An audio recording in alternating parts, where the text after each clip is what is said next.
Entonces, quiero que primero vayamos a Levítico, capítulo 10, versículo 9. Levítico, capítulo 10, versículo 9. Levítico dice esto: tú y tus hijos contigo no beberéis vino ni sidra cuando entréis en el tabernáculo de reunión, para que no muráis. Estatuto perpetuo será para vuestras generaciones, para poder discernir entre lo santo y lo profano, y entre lo inmundo y lo limpio, y para enseñar a los hijos de Israel todos los estatutos que Jehová les ha dicho por medio de Moisés. ¿Eso está claro? Bueno, Dios está hablando a Aarón, a toda la familia sacerdotal, a toda esta tribu sacerdotal, sobre todo a los que están entrando en el tabernáculo, porque recordemos que no todo Leví podía entrar al tabernáculo. Había unos que solo tenían que cargar las cosas, armar la tienda de reunión, el tabernáculo, cuidar de los implementos. Otros sí servían dentro, sacerdotes y el sumo sacerdote, la familia de Aarón. Ellos sí servían dentro del tabernáculo. Y la indicación que les está dando a Dios a ellos es: ustedes no van a beber vino ni sidra cuando vayan a entrar. O sea, no les está prohibiendo beberlo. Entonces, eso será otro tema, ¿sí? Pero dice, cuando vayan a entrar al tabernáculo, cuando ustedes estén en servicio, ni se les ocurra hacer algo que pueda embotar sus sentidos, ¿sí? Es decir, en este caso les está hablando de las bebidas alcohólicas. Dice, ni se les ocurra beber a la hora de servir, porque allá se mueren, ¿sí? Y les da además una razón: para poder discernir entre lo santo y lo profano, entre lo inmundo y lo limpio, y para enseñar a los hijos de Israel todo lo que Dios les estuviera enseñando a ellos. Nuestra primera tarea como seres humanos, desde Adán el primero, es separar lo santo de lo profano, lo inmundo de lo limpio, separar bien de mal. ¿Se acuerdan que de pronto lo hemos repasado un par de veces, donde la primera labor que le da a Adán cuando lo expulsan del jardín del Edén es básicamente que ahora va a trabajar con el sudor de su frente? O sea, ahora iba a comer de su propio trabajo, iba a tener que trabajar la tierra para eso, pero una cosa que sucede es que dice que iba a comer hierba de la tierra, es decir, algo sí se iba a poder comer, pero que la tierra iba a producir cardos y espinos. Es decir, él iba a trabajar y la tierra iba a producir dos cosas: lo que iba a poder comer y lo que no iba a poder comer y antes le podía hacer daño, ¿sí? ¿Qué iba a ser la tarea de Adán? Separar lo que podía comerse de lo que no podía comerse. La primera tarea de Adán fue separar el bien del mal, representado en esa labor, ¿sí? Y acuérdense que el árbol del que comieron, por lo que lo expulsaron, fue el árbol del conocimiento del bien y del mal. O sea, no todo en ese árbol era malo, del bien y del mal. ¿Cuál era el problema? Que ahora Adán iba a tener mezcladas esas cosas, ¿sí? Ahora él tendría una mezcla de bueno y malo.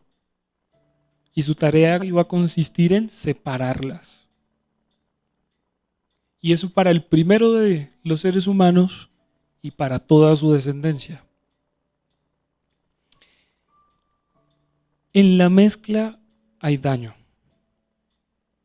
Tanto es así que el propio Jesús, ya en Apocalipsis, está hablándonos de ni fríos ni calientes. O sea, uno de los dos, perdón. No tibios, porque a los tibios los vomito de mi boca.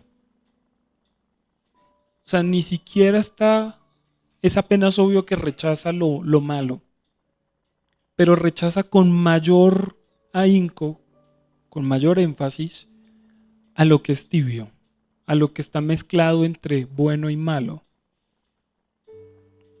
a lo que no toma una determinación de un lado, lo rechaza aún más. ¿Sí? Y es en eso lo vamos a ver reflejado en todo, es decir, nosotros tenemos todavía mezclas de cosas.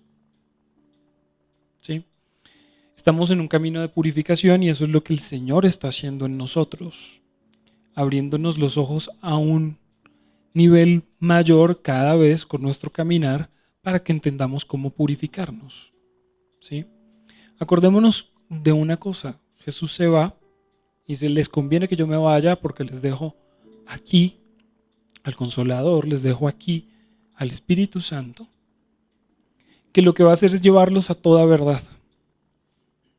Nosotros damos gracias a Dios que fuimos elegidos por Él, no los cogimos nosotros a Él, sino Él a nosotros, como dice su palabra, para esta obra de salvación.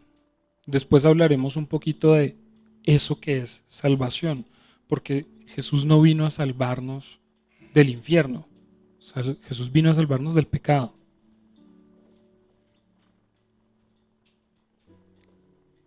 Un minuto. Entonces, es en ese rango de cosas que vamos a ir entendiendo mucho más. Porque Él no vino a salvarnos del infierno, Él vino a salvarnos del pecado, que es lo que nos lleva al infierno. Éramos esclavos. Y eso fue a restaurarlo, a deshacer las obras del diablo. Fíjate que Él no está diciendo, vengo a salvarlos para que nos vayamos para el cielo rapidito, para sacarlos de este lío. ¿Sí? Sino que Él está haciendo, dice, vamos a transformar el mundo. Ustedes son la luz del mundo, ustedes son la sal del mundo. Ustedes son los que van a cambiar esto a través del Espíritu de Dios, a restaurar todo lo que hay. Y eso es lo que tenemos que pensar. Que entonces nuestra principal obra y nuestra principal tarea está aquí. ¿Sí? Y esa tarea consiste en pedir al Espíritu Santo que nos lleve a toda verdad y nos separe de toda mezcla. Lo que ocurrió con Israel cuando estaba en el desierto era que venían aprendidos de muchas cosas en Egipto. ¿Sí? De ahí aprendieron a adorar a los becerros, a verlos como a dioses. Por eso Aarón lo primero que hace es un becerro cuando le da por devolverse. ¿Sí? Había mezcla en Israel. Inclusive después en Isaías vamos a poder entender que Israel llevaba el arca, pero también llevaba otra cosa, la estrella del dios Renfán, dice Isaías. Es decir, el pueblo en el desierto todavía llevaba dos dioses. Entonces, es esa separación la que tenemos que hacer constantemente en pro de la santificación nuestra. Lo que ocurriría con Israel después cuando entrarían a la tierra prometida es que aprenderían las cosas que hacían los cananeos, la forma en la que ellos adoraban a sus dioses. Y entonces Dios les dice, no me van a dejar a nadie vivo, ¿sí? Porque no quiero ni que ustedes aprendan nada de lo que hay ahí, ni hagan como ellos hacen, y porque la maldad de ellos ha llegado al colmo, al tope. Ya no pueden ser más malos. Entonces lo que quiero es que limpien ese lugar y ustedes no se involucren con nada de lo que hay en esa tierra.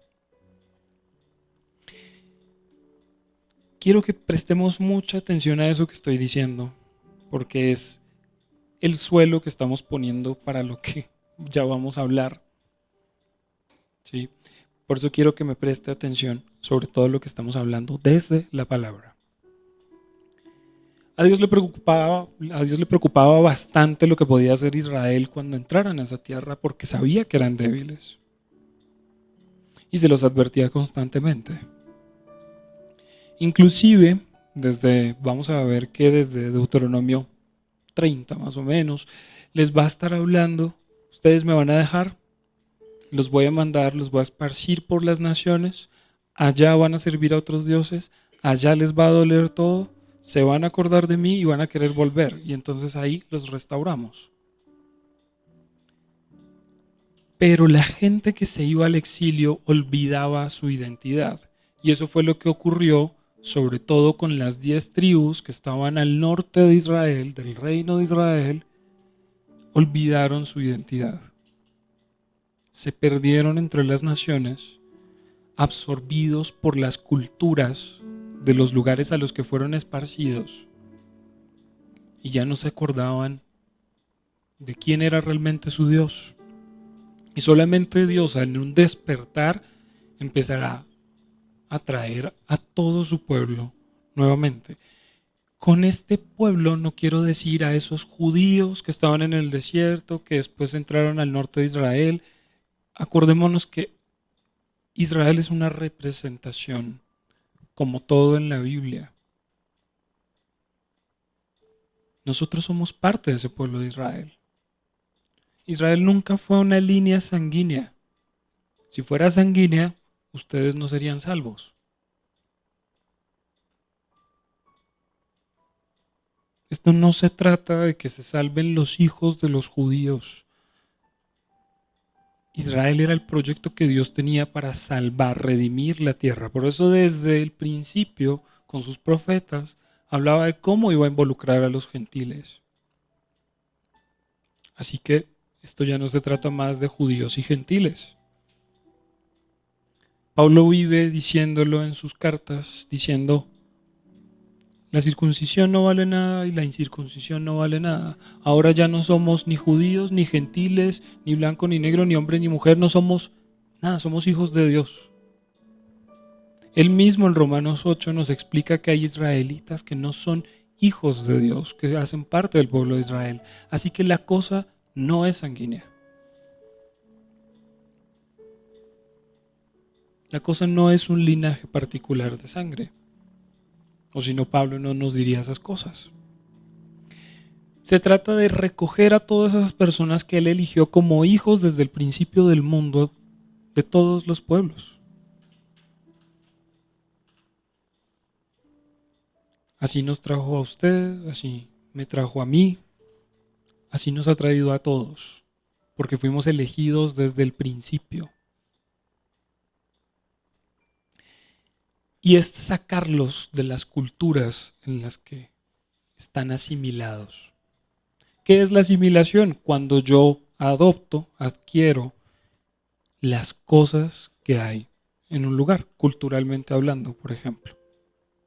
La música, el idioma, la forma de vestir, la gastronomía, lo que comemos, ¿sí? Todo eso. Y nos asimilamos.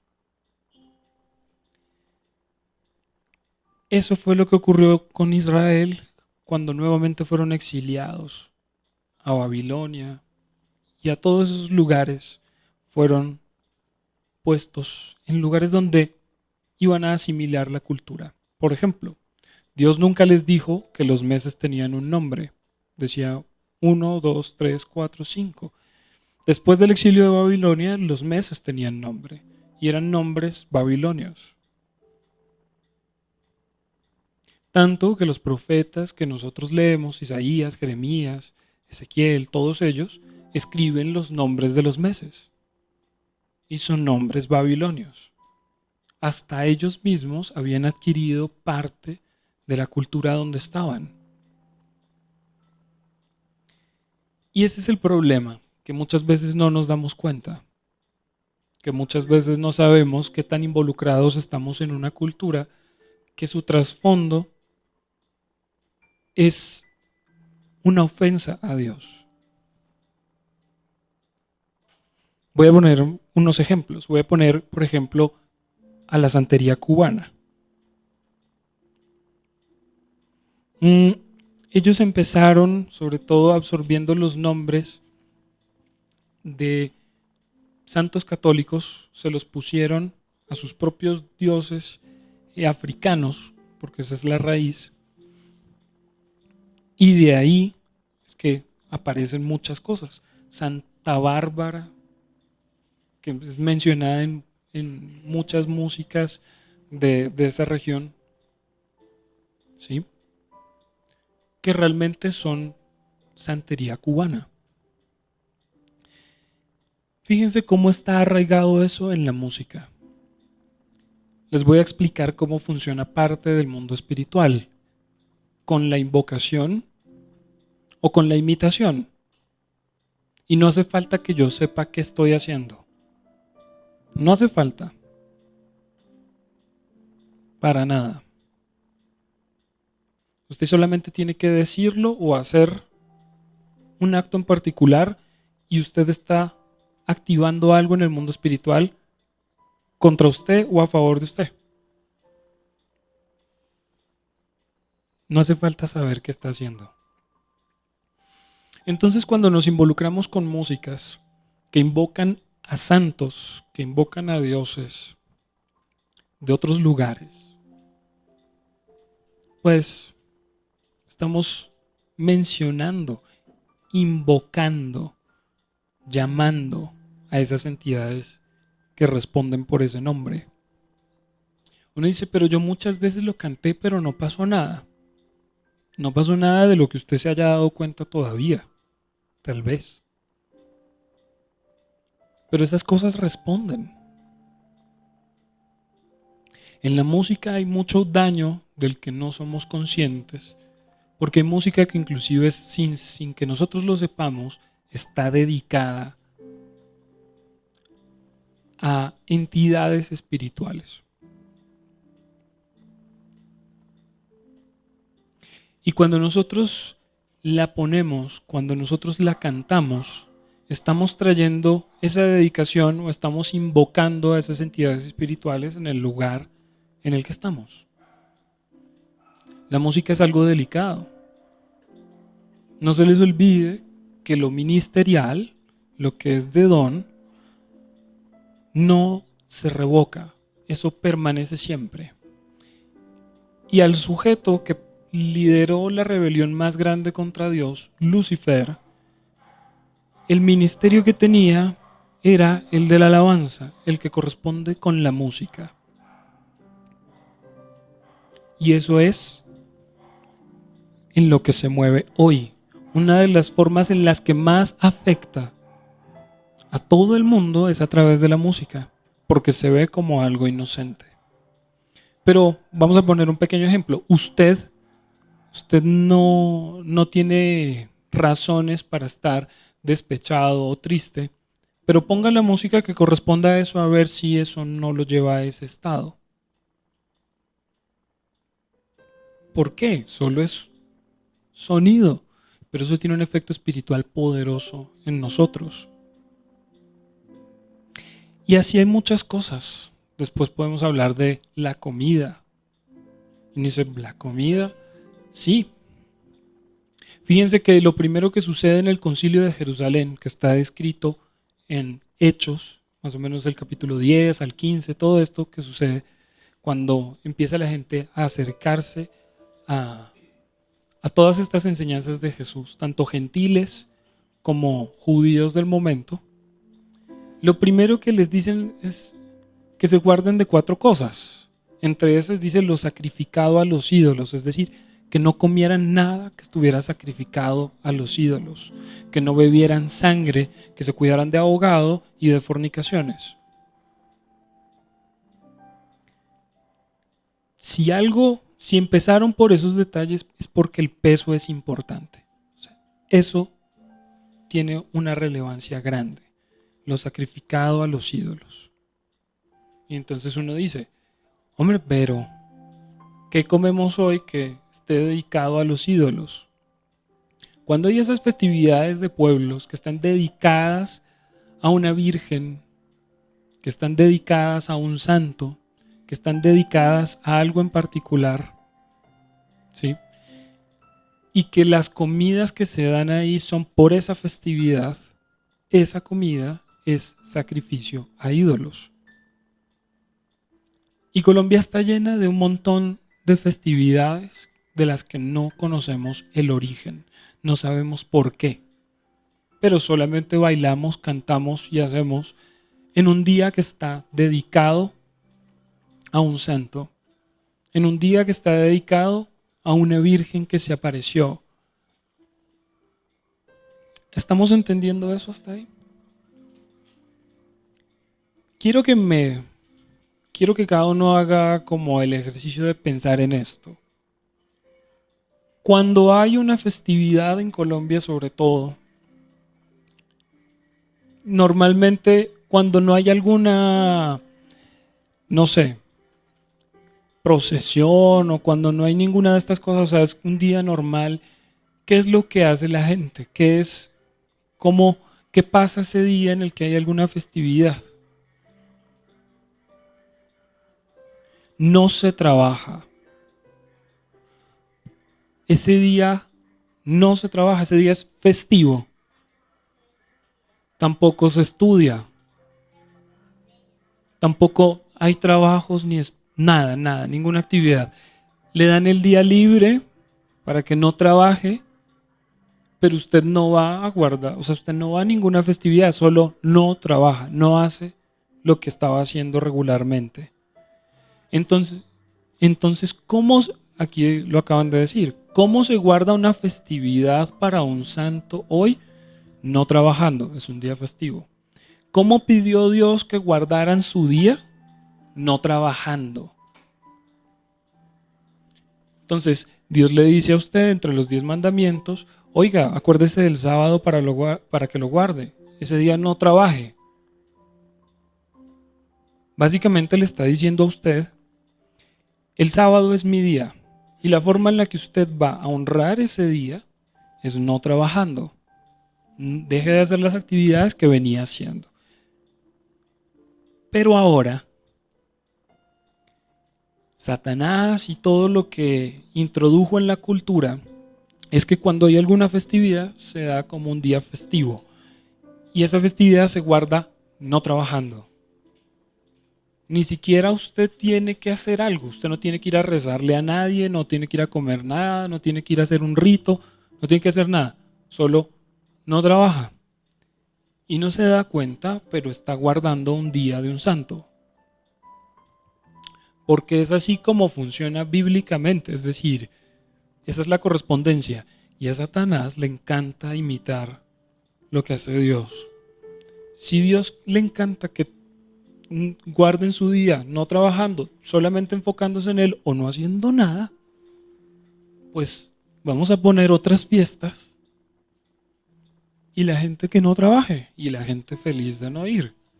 Pero no saben que guardan un día de un santo, que ni siquiera no tienen que saber cómo se llama, no tienen que saber nada.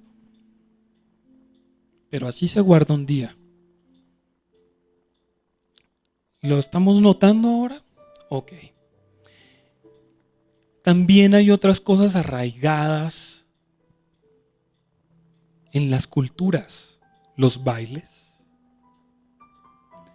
las cosas, movimientos.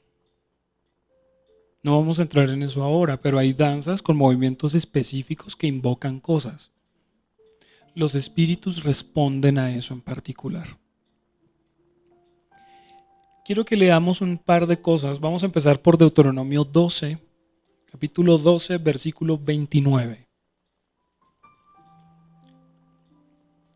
Deuteronomio, capítulo 12, versículo 29. Esto dice Deuteronomio. Cuando Jehová tu Dios haya destruido delante de ti las naciones a donde tú vas para poseerlas y las heredes y habites en su tierra, guárdate que no tropieces yendo en pos de ellas después que sean destruidas delante de ti. no preguntes acerca de sus dioses diciendo, de la manera que servían aquellas naciones a sus dioses, yo también les serviré. Y eso sirve para dos cosas. Primero nos está explicando lo que ya veníamos hablando. Dios diciéndoles cuando lleguen allá no se pongan a hacer nada de lo que están viendo. Y segundo, no vayan a servir a los dioses que allá están. No pregunten qué es lo que hacen para honrarlos, para ustedes honrarlos. Y mucho menos vayan a preguntar cómo honran a esos dioses para honrarme a mí.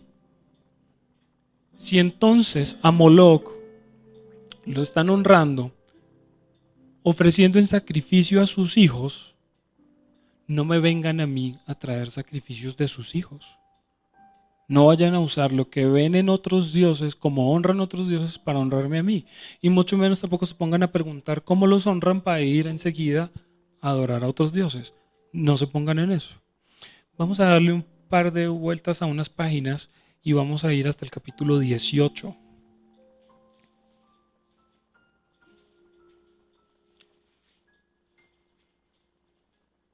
Deuteronomio capítulo 18, versículo 9. Dice esto: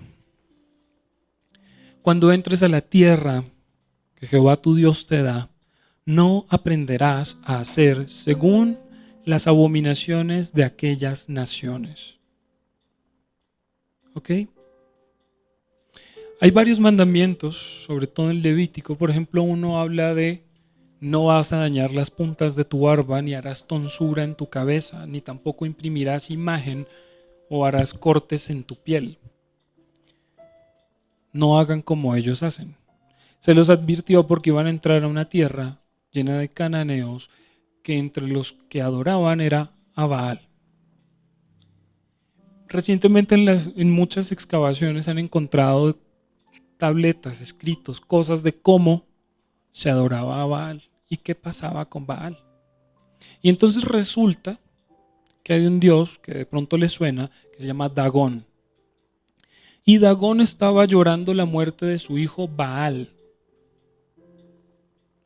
Y lamentando la muerte de su hijo Baal, dice que se arrancaba la barba, las puntas de la barba, la del mentón, se hería el mentón y se hacía tonsuras en el pelo. ¿Qué es una tonsura? Se rapa pedazos del pelo, se arranca pedazos del pelo. Y se hacía cortes en las mejillas y en los brazos. Y esa era la manera en la que Dagón hacía duelo por su hijo Baal. Y entonces los cananeos, cuando morían sus hijos o moría alguien preciado, se hacían eso. Por eso Dios les dice, cuando entren allá, ni se les ocurra hacer como ellos hacen. No te vas a cortar el pelo en señal de duelo por nadie. Ni te vas a hacer daño, no te vas a imprimir nada en la piel, es decir, marcas en la piel nada. Ni vas a dañar las puntas de tu barba, porque yo sé ustedes para dónde van. No van a hacer nada de lo que hacen allá. ¿Está quedando claro por qué lo dijo? Bueno, pero bueno, la gente es terca. Romanos capítulo 12, versículo 2, por favor.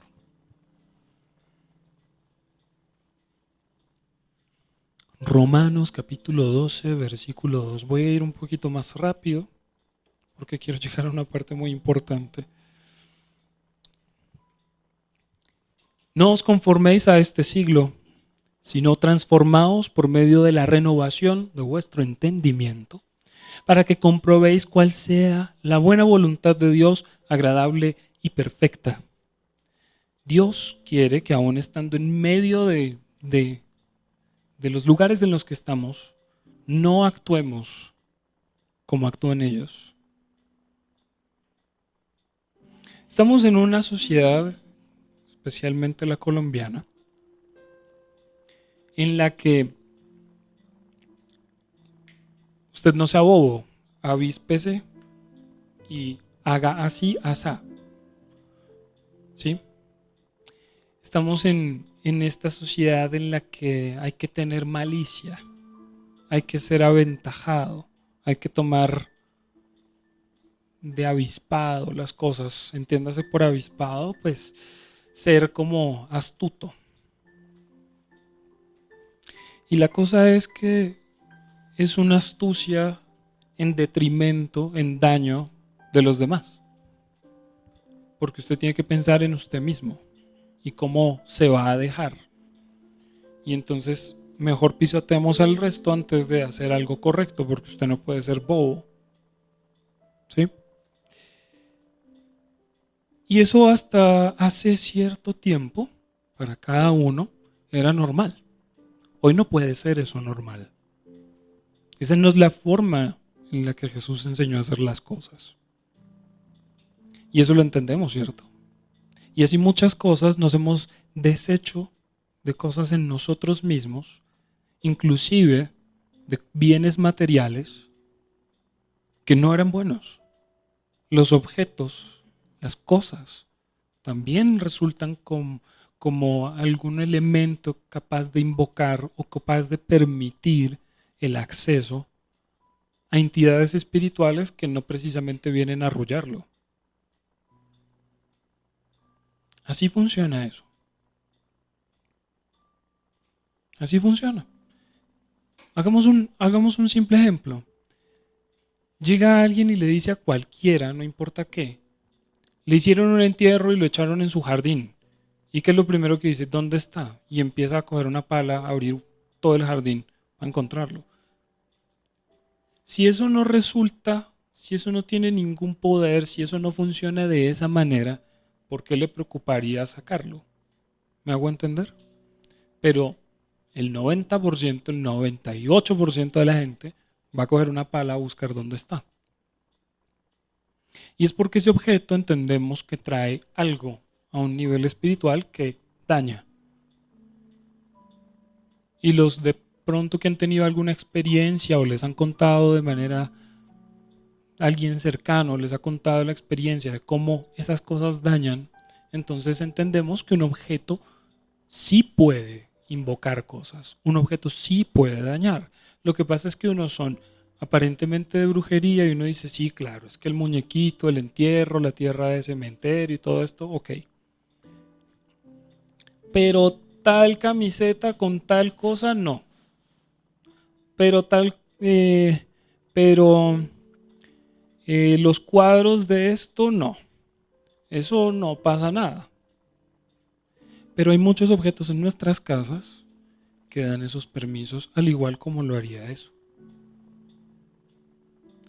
¿Por qué? Porque están asociadas a cosas, a espíritus que vienen a dañar. Y el que esté ese objeto en ese lugar le da el permiso para actuar en ese lugar. Ah, yo no sabía que eso hacía esto o aquello, o que estaba invocando esto o aquello. No, usted no necesita tener entendimiento para darle el permiso a eso. Simplemente él entiende el aval que usted le da con conservar eso. Y ahí es donde vamos a entrar. ¿Están sentados todos?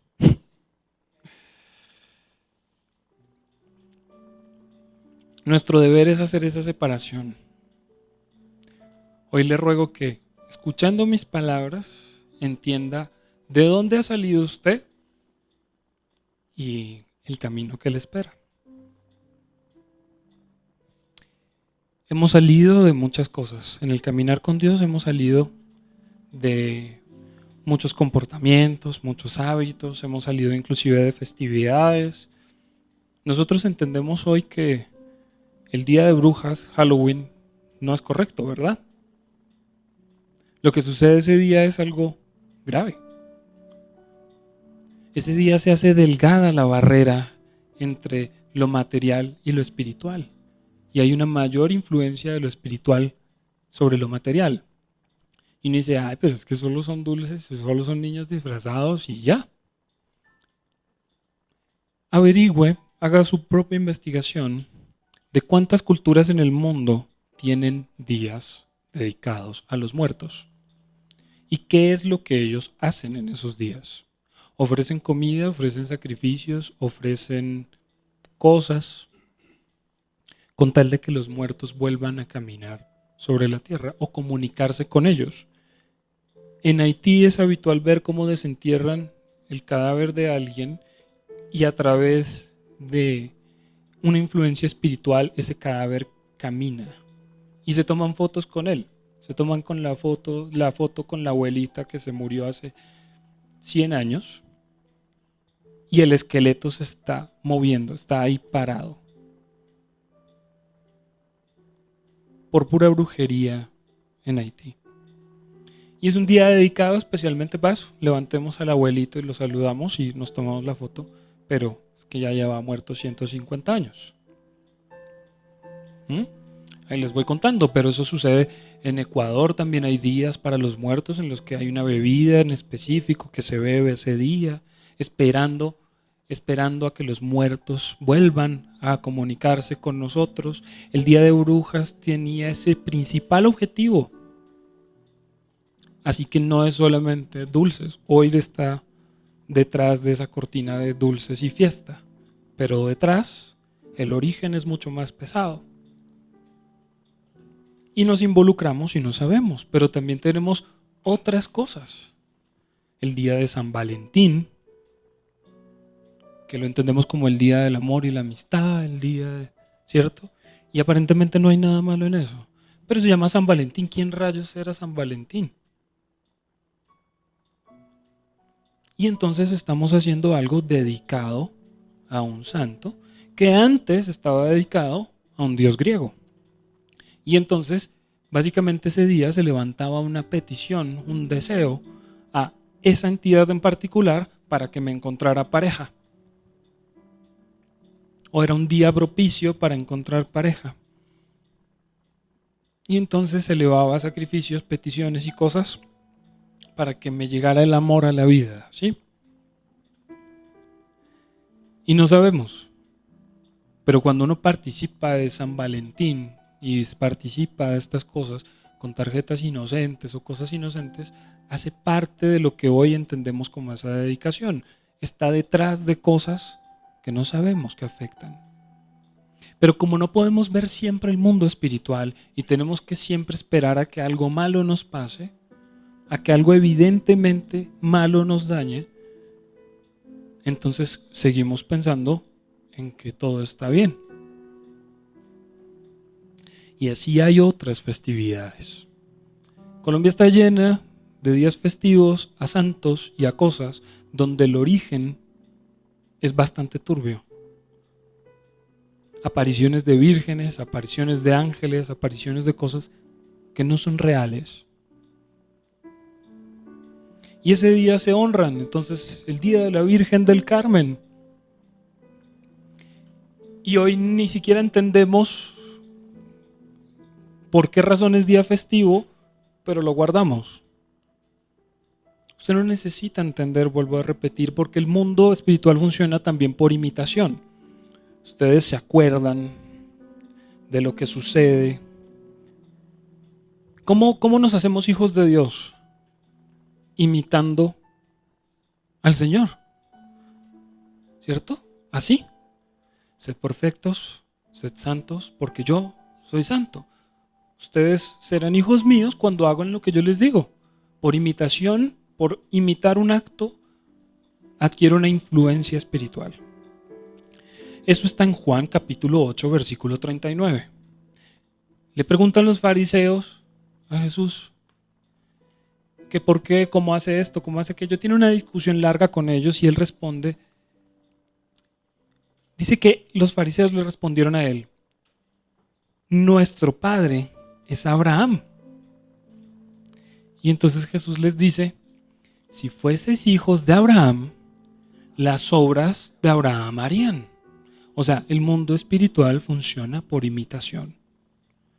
¿Cómo me hago hijo de algo? Imitándolo. ¿Cómo me hago hijo de Satanás? Haciendo las mismas cosas que él hace. ¿Cómo me hago hijo de Dios? Haciendo las mismas cosas que él hace. Simple. Entonces, cuando yo me involucro en una fiesta, aunque yo no entienda qué está pasando, por imitación, estoy involucrándome ahí. Y lo que sucede espiritualmente tiene el poder para influenciarme. ¿Estamos claros? Y por eso entonces hoy quiero hablar no solo de esas festividades de las que ya más o menos tenemos conceptos y sabemos que no son buenas y que ya deberíamos haber salido. Y ahí es donde volvemos a hablar de lo que dijo Pablo. No se conformen a este siglo, es decir, no hagan lo que se hace en esa época, no hagan lo que se está haciendo, sino que renuévense en su entendimiento, es decir, miren qué está pasando, para que sean guiados a toda la verdad, que sean guiados a la voluntad de Dios, no a lo que hace la gente. Y entonces hoy vamos a hablar de otras dos festividades que también están detrás de cosas que no están bien. Empecemos suave y despacio. ¿Alguien sabe por qué prenden velitas el 7 de diciembre en la noche?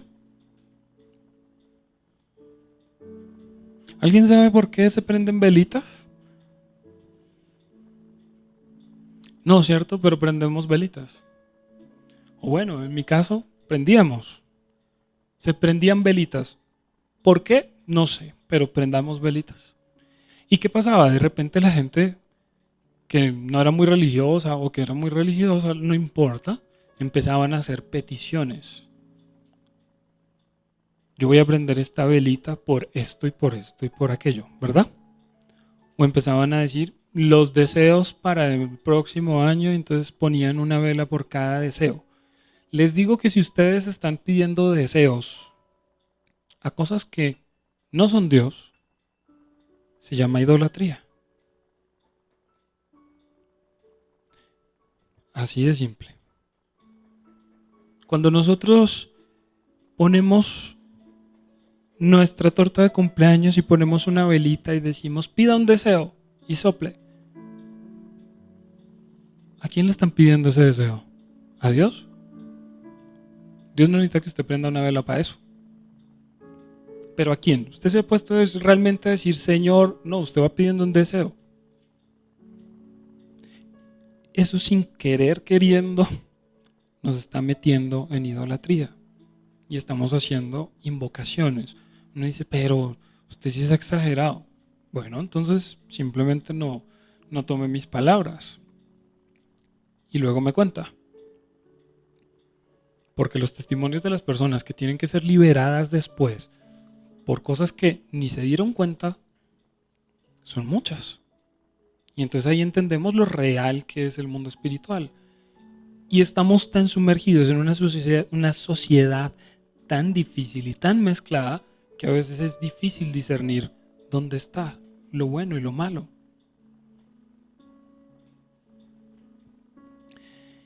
Pero entonces en el día de velitas ponen las velas con esa intención. Y bueno, digamos que no hacen nada, solo prenden las velas.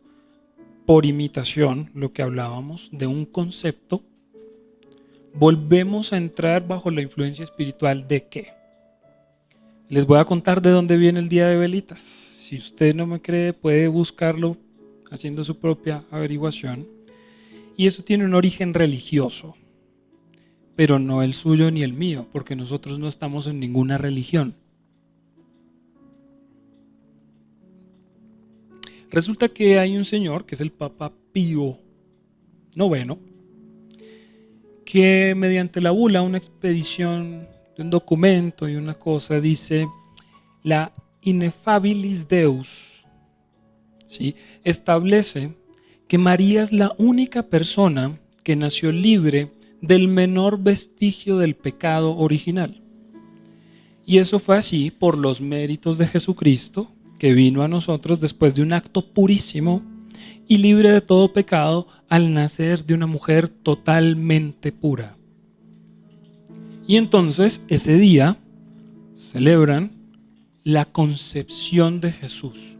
Les pregunto, ¿alguien aquí que haya leído rigurosamente la Biblia me puede decir dónde, qué día fue que lo concibieron? ¿Verdad que no?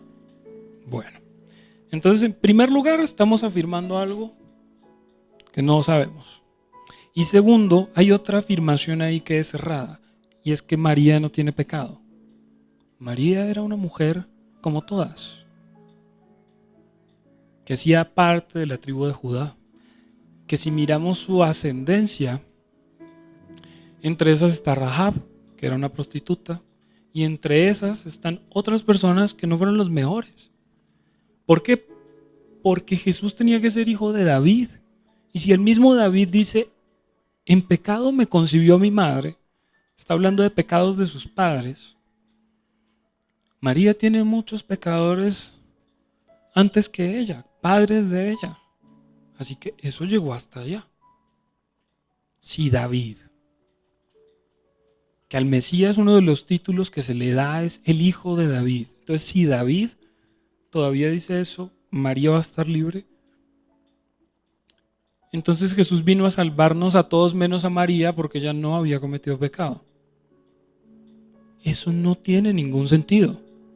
Por el contrario, el hecho de que María haya sido una mujer común y corriente, lo que hace es engrandecer el nombre de Dios por su misericordia, por su gracia, que a pesar de todos nosotros y todo lo que sucede, fue capaz de dar a su Hijo por nosotros. Eso solo engrandece más el nombre de Dios. Pero decir que él ni siquiera tuvo necesidad de hacer algo con María porque ella era libre de pecado es un error. Pero ese es el origen del día de velitas. Y entonces estamos encendiendo velitas por orden de alguien que no conocimos, haciendo algo que no sabemos, trayendo una invocación de un espíritu que no tiene nada que ver con nosotros. Ahí les dejo el. Entonces, eso es lo que sucede ahí. Y digamos que, bueno, se celebra la concepción, la anunciación, como dicen ellos, lo del ángel Gabriel. Si la concepción fue el 7 de diciembre, cuenten conmigo. Enero, febrero, marzo, abril, mayo, junio, julio, agosto, septiembre. Entonces Jesús nacía en septiembre, no en diciembre. La pregunta es ahora, ¿por qué celebramos que Jesús nació el 25 de diciembre? Esa está más difícil. Deténgase un momento y pregúntese si alguna vez a usted le explicaron con la Biblia en la mano por qué celebramos Navidad.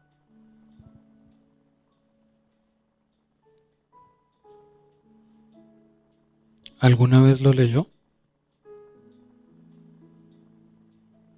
Les voy a decir de dónde viene la Navidad. Y entonces le dejo esto para que usted lo piense, para que usted lo medite. Voy a correr porque me voy a extender unos minutos más, pero vale la pena. Hay una fiesta muy antigua entre Roma que se llaman las Saturnales, y no la Roma actual.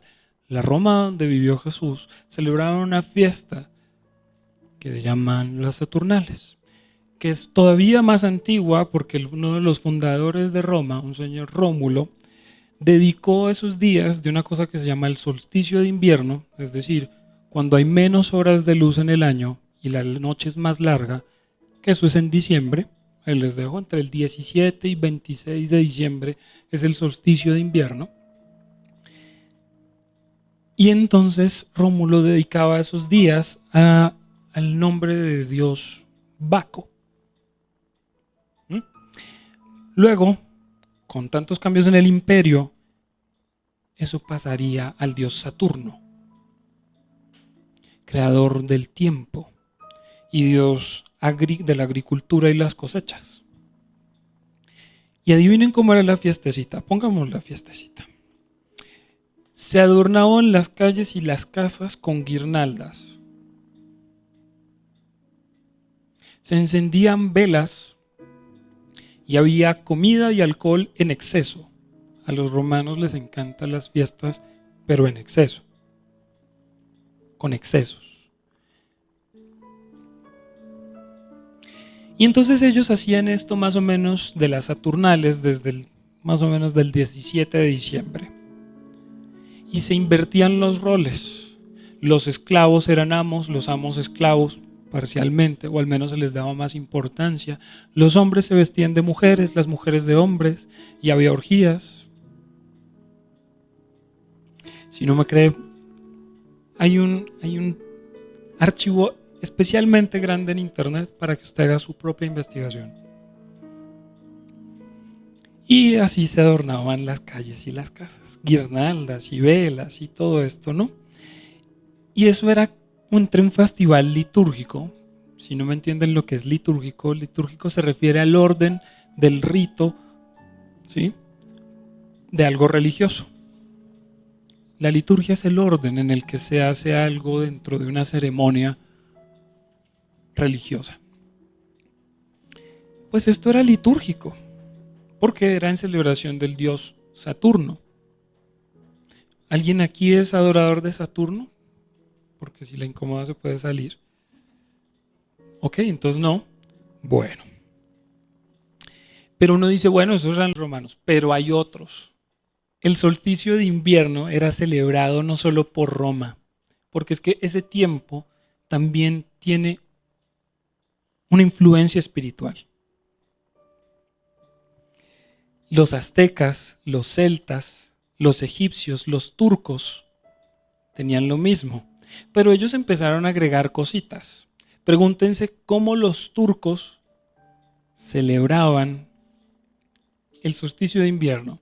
Ponían un árbol, un pino, y debajo del pino ponían comidas y cosas y ofrendas para sus dioses. Turquía. Ahí vamos. Y eso era entendido como también el tiempo en el que el dios Sol se recargaba de fuerza y renacía. Era un tiempo en el que el Sol descansaba un tiempo para volver a renacer. Los egipcios, vuelvo a repetir, turcos, celtas, incas, aztecas, todos tenían este concepto y se adoraba al sol. Luego Roma tenía también una adoración al sol. Pregúntense qué día se adoraba al sol. No es difícil, 25 de diciembre. Les cuento, solamente Jesús no nació el 25 de diciembre. Un sujeto que se llama Horus, hijo de Osiris, también nació el 25 de diciembre. Y Apolo y otro sujeto que se llama Mitra también nacen el 25 de diciembre. ¿Sí? Y todos con una particularidad, el dios Sol. Pero entonces, en Roma, un señor, Tasio, tenía una adoración al sol, pero el que volvería popular la adoración al sol en Roma sería Marco Aurelio. Él crearía esa popularidad para adorar al sol. En un día, el 25 de diciembre, con el nombre de Sol Invictus, el sol invencible, pues. Y además, después, para irlas rematando, Roma supuestamente se convierte al cristianismo y lo convierte en su religión oficial, sobre todo con otro emperador, Constantino. ¿Sí? Pero una década después de que Constantino se convierte, que les digo que no se convirtió por otras razones, sino por mantener la estabilidad del imperio, eso fue más político que otra cosa, pero por favor haga su investigación. Iba a establecer al cristianismo como eso, pero además seguía adorando otros dioses, porque establece al domingo como el día del sol.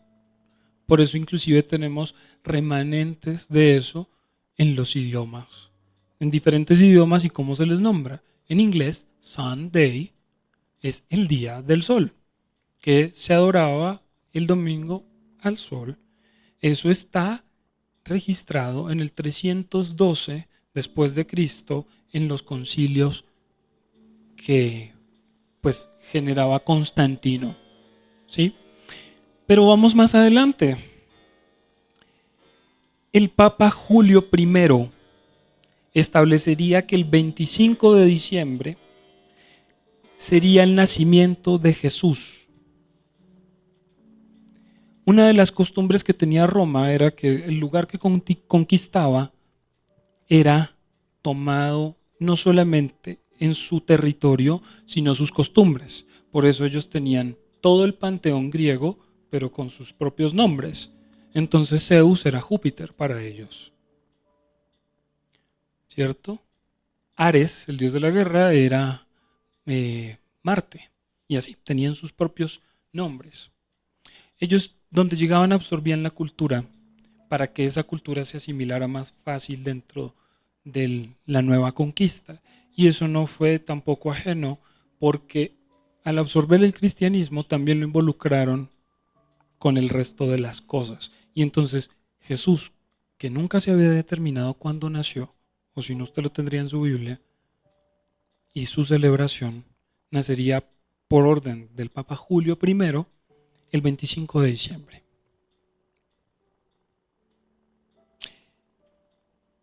Y así se adaptarían todas estas cosas. Los árboles eran símbolos de fertilidad y del renacimiento, entonces empezaron a usarlos como ofrendas.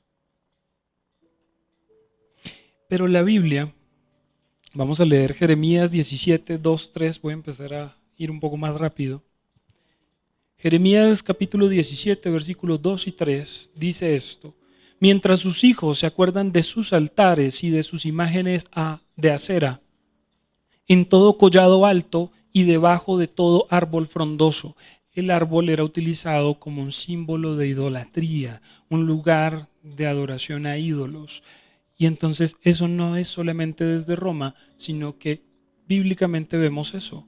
Voy a leerles Primera de Reyes, capítulo 14, versículo 23. Dice: porque ellos también se edificaron lugares altos, estatuas e imágenes de acera, en todo collado alto y debajo de todo árbol frondoso. Voy a leerles otra. Deuteronomio capítulo 16, versículo 21.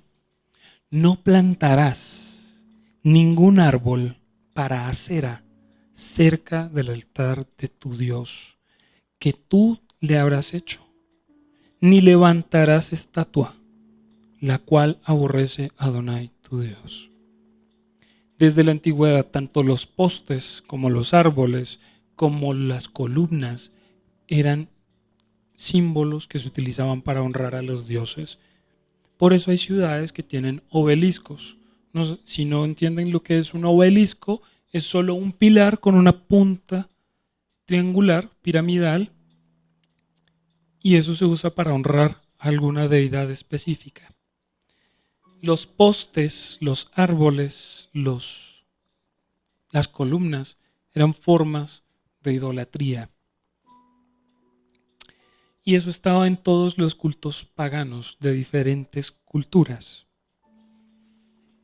Entonces, van a encontrar que un señor que se llama Flavio Josefo, un personaje que escribió básicamente historia de la judería en tiempos sobre todo de Jesús, porque él nacería entre el 37 después de Cristo y el 100 después de Cristo en ese periodo, ¿sí? Van a encontrar que él describe esto. La ley no nos permite celebrar fiestas en el nacimiento de nuestros hijos para no darnos ocasión de los excesos. Es decir, para los judíos del primer siglo, no era una costumbre celebrar un cumpleaños. Pero les digo para quién sí, para los romanos. Con esto no lo quiero decir que usted no vaya a celebrar su cumpleaños. Sí, ojo cómo lo celebra, por supuesto, pero para los judíos no era una costumbre celebrar cumpleaños. En ningún momento en la Biblia se nos llama a celebrar el cumpleaños de Jesús, ni el nacimiento de Jesús. Se le da inclusive más atención a la muerte y la resurrección que al propio cumpleaños. Lo único que dice la Biblia es cómo ángeles vinieron a anunciar lo que sucedía y cómo los pastores se alegraron de ver que llegó el Mesías, pero no había indicación alguna de lo que hoy entendemos como Navidad. Pero sí está involucrada con un montón de simbología pagana heredada de muchas cosas. La idolatría con los árboles, y está ligada a un montón de entidades que no corresponden a Dios ni a nada de lo que Él representa. Y entendemos otras cosas, que está ligada a personas como Papá Noel, Santa Claus o San Nicolás. Les dejo de tarea porque ya vamos alargados, que se averigüen quién es San Nicolás y por qué baja por una chimenea. Pero toda la celebración fue absorbida y básicamente lo que hoy hacemos es mezclar un poquito de una cosa y de la otra. Jesús nació, celebramos eso, pero mezclado con toda la simbología y todas las cosas que vienen desde las Saturnales en Roma. Esa es la gravedad. Entonces, yo lo que quiero hoy es que usted se detenga a pensar qué es lo que hace, qué está haciendo, cómo lo hace. Porque muchas cosas hemos hecho sin entender a quién estamos honrando. Hemos hablado aquí de cómo el levantar las manos es una acción de gratitud, de rendición a Dios. Pregúntese cuando usted va a un concierto de diferentes personas, ¿por qué levanta las manos? ¿Para qué levanta las manos? ¿Se ha dado cuenta de a quién tal vez le esté levantando las manos? ¿O a qué se está honrando en una tarima que siempre va a ser un altar? Entonces alguien está cantando canciones de despecho, cantando canciones a la muerte, cantando canciones a la violencia, al desprecio, a un montón de cosas, y usted está cantándolas y levantando las manos. ¿Se ha preguntado eso? ¿A quién está honrando cuando levanta las manos en medio de esas cosas? Honramos cosas que no entendemos. Hoy tengamos más cuidado con esas cosas. Lo de la Navidad y el día de velitas yo sé que es difícil, pero se lo dejo para que lo medite, se lo dejo para que haga su propia investigación. Porque usted va a encontrar en internet que nadie define cuál es el origen. Es decir, el árbol de Navidad tiene un origen indefinido. La Navidad no se sabe de dónde viene. Eso va a ser la respuesta de muchos. Pero sí va a notar que entre las diferentes cosas tiene relación con un montón de cultos paganos. Ninguno viene de algo que haya dicho la Biblia. Ninguno. Entonces no importa si es que viene de un lado o del otro, si es exactamente el origen que yo le estaba contando ahora, porque también lo van a datar con el nacimiento de Tamuz y su madre Semiramis, y eso es aún más viejo.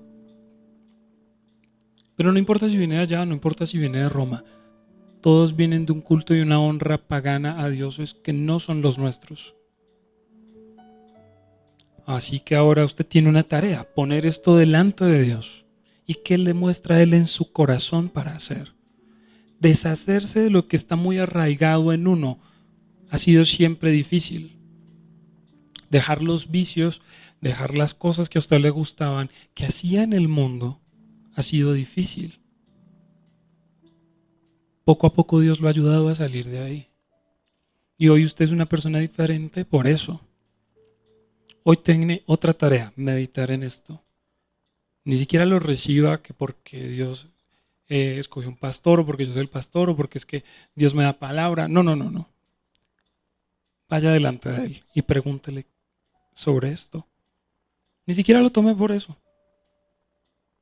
Y de hecho eso es lo que usted debería hacer con cada enseñanza que usted recibe. Usted va a poder notar que eso viene de Dios.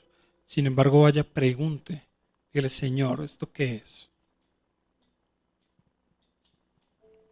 Vaya, Él responde. ¿Qué es lo que pone en su corazón a hacer? Pero no se aferre a sus deseos, a lo que le gusta hacer. ¿Cómo voy a dejar la fiesta? ¿Cómo voy a dejar las luces? ¿Cómo voy a dejar las velas? ¿Cómo voy a dejar el árbol? ¿Cómo voy a dejar esto? No, no, no. Dios recompensa a quien es capaz de deshacerse de las cosas solamente por agradarle a Él. Le mostré en la Biblia cómo a Él no le gustan los árboles dedicados. Y le digo, el niño Jesús del pesebre no es el Jesús que adoramos. Entonces, quiero que eso quede en su meditación. Quiero que eso lo ponga entre usted y Dios y que tome una decisión. Pero no sea tibio, una o la otra. Yo no voy a juzgar a nadie por la decisión que tome. Todos hoy nos seguimos equivocando y seguimos cayendo en cosas. A veces nos cuesta, pero le digo, hoy estamos aquí por una razón. Estamos hablando de esto por una razón.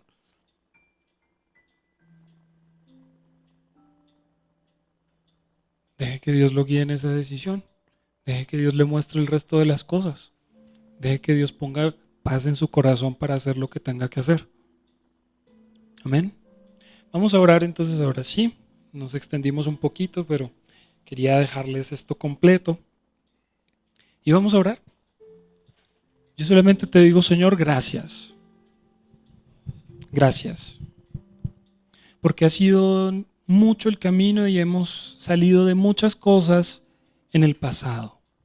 Hemos salido de vicios, hemos salido de pensamientos, hemos salido de comportamientos. Hemos salido de mucho daño que nos hacíamos y que le hacíamos a otros con nuestras palabras, nuestras acciones, con muchas cosas. Y hoy queremos es que nos sigas santificando, que nos sigas elevando, Señor, para estar cada vez más parecidos a tu corazón. Queremos, Señor, tener nuestras casas en limpieza, no solamente la casa, el edificio en el que vivimos, sino esta casa, tu templo, Señor. Ayúdanos a limpiarnos de toda idolatría, a personas, a lugares, a cosas, a fiestas. Pon tu mano sobre nosotros, Señor, y ayúdanos a salir de todo lo que nos ha detenido. Nuestros pensamientos, nuestros hábitos. Hemos salido de mucho, Señor, y queremos seguir caminando hacia ti. No importa, Señor. Tú eres el alfarero. El camino es tuyo. Nuestros pasos son tuyos, dice tu palabra. Que los pasos no son del hombre que camina, ni el camino es del que está dando los pasos, sino de tu mano, que tú eres el que corrige, de tu mano que es la que nos guía. Pedimos, Señor, que como dice tu palabra, que encomendaremos nuestros pensamientos y nuestros pasos serán afirmados, sea así para nosotros en este día, porque hoy queremos hacer tu voluntad. Que sea renovado nuestro entendimiento, Señor, para que seamos guiados a la voluntad de nuestro Señor.